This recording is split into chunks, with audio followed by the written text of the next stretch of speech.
তুই সিলেট আসছিস, একবারও জানাইছস আমারে? কেমনে পারলি? তুই কি মনে করছস তুই আমার না জানাইলে আমি জানতে পারবো না? কিন্তু আমার তো মনে হয় অন্য রহস্য।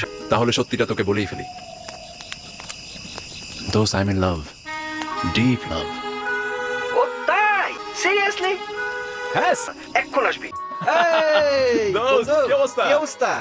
আয় হায়, এই বন্ধুর লাগে বন্ধুর টান। তোর খালি বলতে দিনি, আমার আসতে দেরি হয় না। আব্বা, আব্বা। ইরফান মডেল, হ্যাঁ, তুমি তো দেখতে একেবারে হিরোর মতো। তুমি ওর বন্ধু হলে কিভাবে? তুমি নাকি সিলেটে অনেকদিন ধরে ঘোরাঘুরি করছো, তাহলে বন্ধুর বাসায় কেন উঠলে না? আরে আব্বাও তো এক মায়ের প্রেমে পড়ছে। শুধু ঢাকা থেকে সিলেটে এসে প্রেমে পড়েছে, আর তুই জীবনে কি করলি? আমি কি করবো?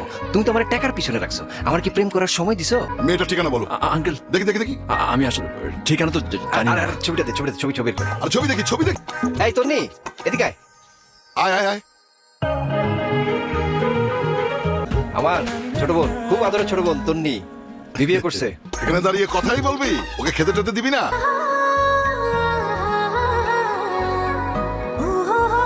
ও তো আগে বলে নাই, তাহলে প্রজেক্ট থেকে বড় বড় রুই মাছ ধরে না নিয়ে না আসতাম। থাক, না না না। আরে খানা ও নিজের হাতে রান্না করছে। ও খুব ভালো রান্না করে। খানা খা, খায়া বল কেমন হয়েছে। না, বেশ ভালো। ও তো প্রেমে পড়ছে। সমস্যা হলো, যে মেয়ের লোকে প্রেমে পড়ছে সেই মেয়ের বারবার হারায় ফেলতেছে। কষ্ট করে ওই মেয়েটার একটু খুঁজে দিতে হবে।